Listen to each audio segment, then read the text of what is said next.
अभी डेट थी Allahabad high court के अंदर।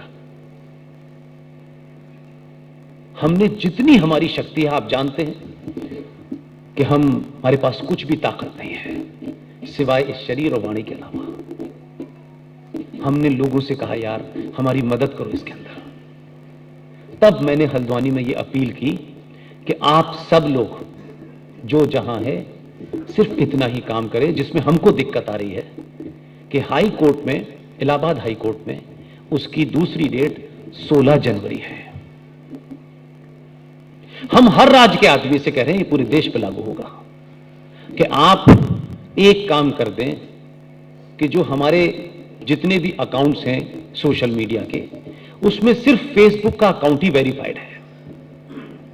मैं सबसे कह रहा हूं कि आप जहां जाएं, स्टेशन पे जाएं, एयरपोर्ट पे जाएं, 1 मिनट आपका चाहता हूं, आप वहां खड़े हों, अपनी तस्वीर के साथ उस मजार का, उस मस्जिद की तस्वीर लें, उसकी लोकेशन लिखें और हमारे को फेसबुक जो मेरा वेरीफाइड पेज है पुष्पेंद्र कुलशेर, उस पर डाल दें।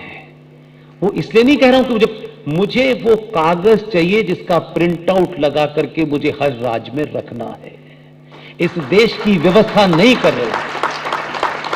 ये काम सरकारों के अधीन आने वाले ब्यूरोक्रेट्स का है, वो कर नहीं रहे। मैं रोज उनको गाली दूं, रोज उनके प्रति नफरत से, उनको गुस्से से बोलूं, उससे कुछ नहीं होगा। अगर 95 करोड़ सनातनी में से 1 करोड़ सनातनी इसको मुहिम के तौर पर भी भेज देंगे, हम उसका प्रिंट आउट लगा करके हमको देश के 29 राज्यों में वो डॉक्यूमेंट जमा करने हैं। क्योंकि वो सरकार से उन्होंने कहा अगर होते तो सरकार की तरफ से 2018 से आज 22 आ गया, कोई कुछ करता नहीं, कोई कुछ करना चाहता है। लेकिन हमारे हक में वो फैसला है, उस फैसले के लिए हम ये तो काम कर सकते हैं। रोज दुनिया की तस्वीरें लेते हैं, आज इस बड़े आदमी से मिले, आज उस बड़े आदमी से मिले, एक दिन मजार के साथ भी तस्वीर ले लो।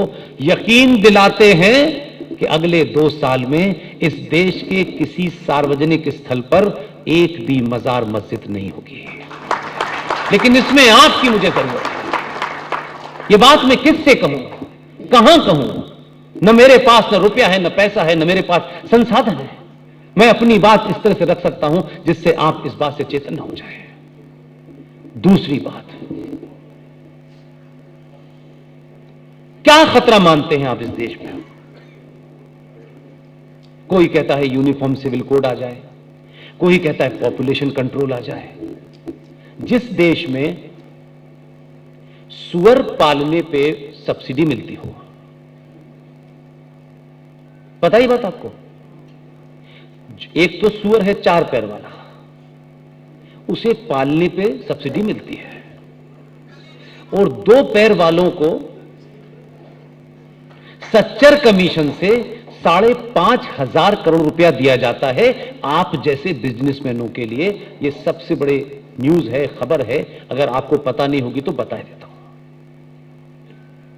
जब भारत पाकिस्तान का बंटवारा हुआ होगा, उस वक्त 2 लोग उधर रह गए थे, 2 लोग जो हमारे इसके कारण बने।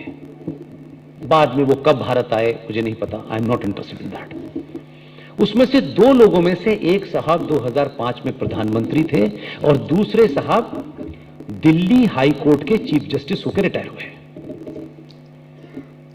एक विदेशी महिला ने जिस एजेंडे के तहत यह कराया, क्योंकि वहां राय देने वाले कौन कौन लोग हैं उनका भी आपको अंदाजा नहीं है, तब यह हुआ कि मुसलमान बिजनेस में बहुत पिछड़ा हुआ है।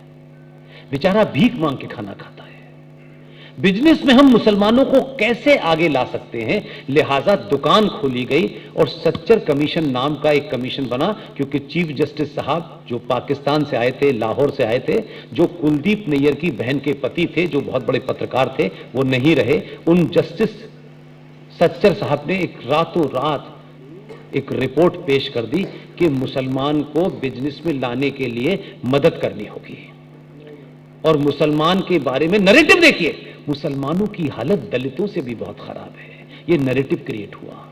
उस सच्चर कमीशन का बजट आज की डेट में संसद में जो पिछला फाइनेंशियल बजट था उसमें 5,500 करोड़ है कि मुसलमान को पैसा दो, वो अपनी आर्थिक स्थिति ठीक करे। और उसमें अनरिटन लाइन है, आज तक हुआ नहीं एक भी, कि अगर वो वापस न कर पाए तो उससे लेना नहीं है। आप जीएसटी किसके लिए दे रहे हैं? उस सच्चर कमेटी के वो बनी और उसमें मुसलमानों का तमाम सारी चीजें हुई और वो सच्चर कमीशन बना और आज वो सच्चर कमीशन फल फूल रहा है, उसमें बढ़ोतरी हो रही है। तो सच्चर कमीशन भी है, माइनॉरिटी कमीशन भी है, एजुकेशन बोर्ड भी है, हमारे यहां पर्सनल लॉ भी है, और जो सबसे खतरनाक है जिसकी चर्चा भी हम नहीं कर रहे क्योंकि ये करने में हमें डर लगता है। 1923 में अंग्रेजों ने कानून बनाया था जिसका नाम था वक्फ बोर्ड। उसमें सारे लोग थे कि जो आपकी अपनी प्रॉपर्टी है वो आप मैनेज करेंगे। 1956 में फूल वाले चचा ने उसमें अमेंडमेंट कर दिया और सबको हटा दिया उसमें से। फिर 1985 में जो रोल, मैं नहीं जानता आप में से इस बात को कितने लोग मानेंगे नहीं मानेंगे, आप शुद्ध दिल्ली के वासी हैं, मैं तो बाहर से आया हूं। 1984 हुआ दिल्ली में, आज तक दावे से कहता हूं, जब 84 हुआ तो मैं अलीगढ़ में पढ़ रहा था। मैं यहां 90 से 98 से 88 से हूं। आज तक मुझे बताइए कि दिल्ली के जो सिख विरोधी दंगे हुए, बार बार एक शब्द कहा जाता है, सिख विरोधी दंगे। दंगा दो लोगों में होता है, ये सिख मैसेकर था। एक भी दंगे के किसी कोने में जिस आदमी ने गर्दन काटते हुए पकड़ा गया हो, सरदार को आग लगाते हुए पकड़ा गया, एक भी हिंदू मिला आज तक? कैसे नैरेटिव बनता है, मैं इसलिए कह रहा हूं, आप पढ़े लिखे लोग हैं और उसकी पूरी पृष्ठभूमि बता रहा हूं। सिखों के खिलाफ हिंदुओं का गुस्सा था क्योंकि हिंदू एक लीडर थी इंदिरा गांधी, उसकी हत्या सिखों, यह नैरेटिव क्रिएट किया गया। 3 मूर्ति में जो हुआ वो भी लोगों को पता है। और कैसे जो इंटेलेक्चुअल लोग होते हैं उस समाज के, वो कैसे एक नैरेटिव को खट से मार्केट में डाल देते हैं ताकि जो हमारे हिंदू समाज का इंटेलेक्चुअल क्लास है वो सडनली डिफेंसिव हो जाए, वो बोल ना पाए। एक साहब जिनके पिताजी इस देश के मंत्री थे, गवर्नर थे, उनके नाना देश के राष्ट्रपति थे और उनका अपना जन्म अलीगढ़ मुस्लिम विश्वविद्यालय के वाइस चांसलर लॉज में हुआ, क्योंकि उनके नाना जो बाद में राष्ट्रपति बने वो अलीगढ़ मुस्लिम विश्वविद्यालय के वाइस चांसलर थे। उस आदमी का जन्म अलीगढ़ मुस्लिम विश्वविद्यालय के वाइस चांसलर लॉज में हुआ। वो आदमी भारत का बाद में विदेश मंत्री भी बना, लॉ मिनिस्टर भी बना, कॉमर्स मिनिस्टर भी बना।